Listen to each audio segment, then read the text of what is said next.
probably found, most parents say that they feel the same about all of their children because that's what we're supposed to say, right?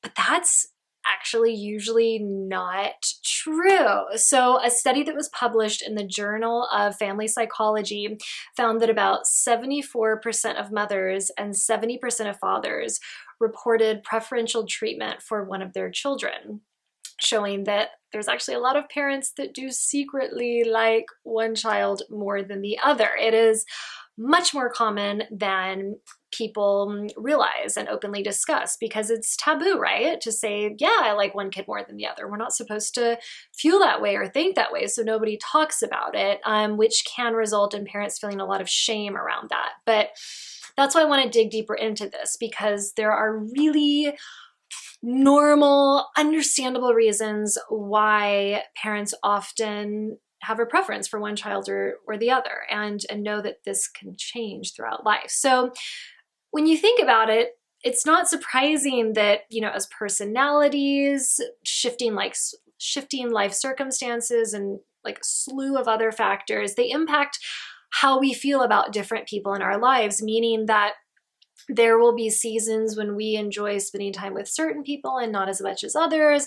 And then that season will shift and the people we used to not want to be around as much are now a joy to be with. I mean, life changes, who we are changes, the people around us shift.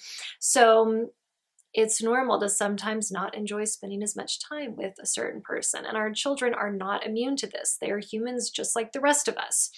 So, and I do want to mention that while we might prefer one child over the other, I do believe that parents love their children so much they would die for them. I do absolutely believe that that parents can love all of their children equally. I 100% believe that. This is more about just like the little preferences, if you had the choice of taking little Bobby to the zoo or little Susie to go to the skate park, you probably have a little inclination oh, I'd kind of rather hang out with this one kid right now because they might be easier. They don't trigger you as much. So there's nothing wrong with that. Okay, so it's also important to consider that a lot of people that watch this channel, they have new babies or they're about to have a new baby. So there's something specific that can happen during this time in your life, is that if you already have a child, your older child might be feeling needier right now if you have a newborn.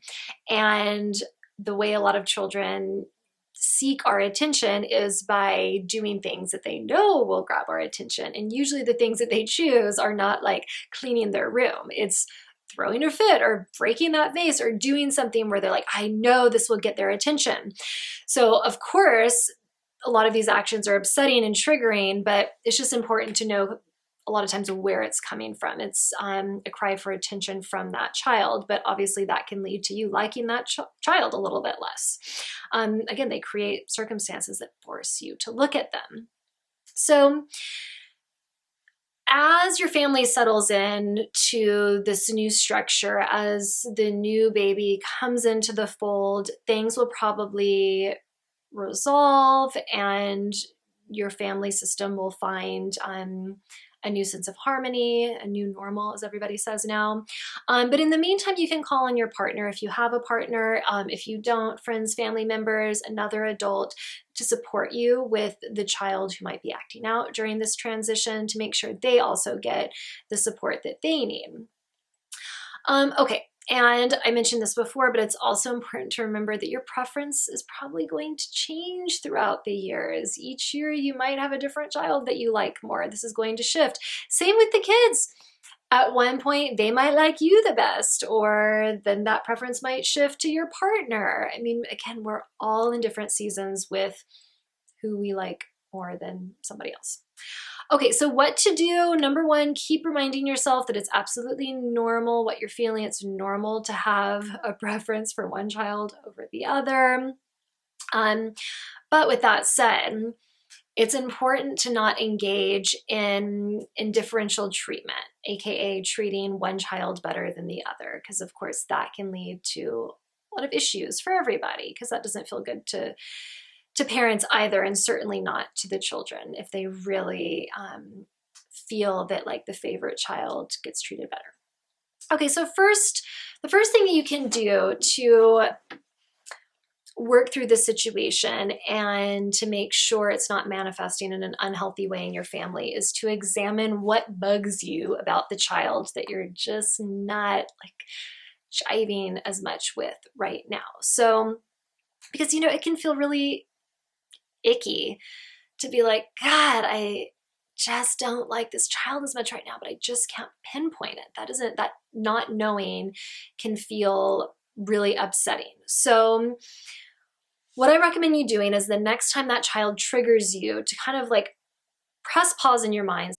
So you can ask yourself, you know, what about this moment is irritating me? Is my child responding to something in the same way my partner does, like in a way that really bugs me? Is my child responding to me in a way that I would respond and in a way that like I don't feel good about? You know, maybe it's something they're just like you. They're responding in a way that you don't like about yourself, and that's triggering, and they're like a mirror that you don't want to look into. Does their behavior remind you of like one of your siblings that you don't like? There's so many reasons why, potential reasons why what our child is doing is triggering to us. So pinpointing what that is can be super helpful. And then next, you want to create intentional opportunities to bond with your not the favorite child. So now that you've started to pinpoint what's bugging you about that child, at least at this point in time, you can brainstorm activities that you can do together that have the lowest potential for irritation. So for example, you might think, all right, like snuggling on the couch with them and watching a movie, reading a book, going to putt-putt golf, like whatever. Those are things that I think we could actually really enjoy doing together.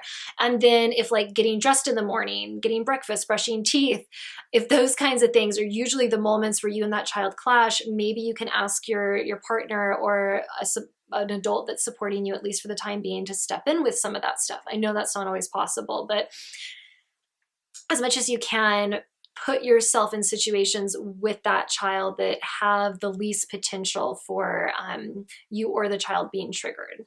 So to just, again, create those opportunities for bonding where you hopefully won't clash too much.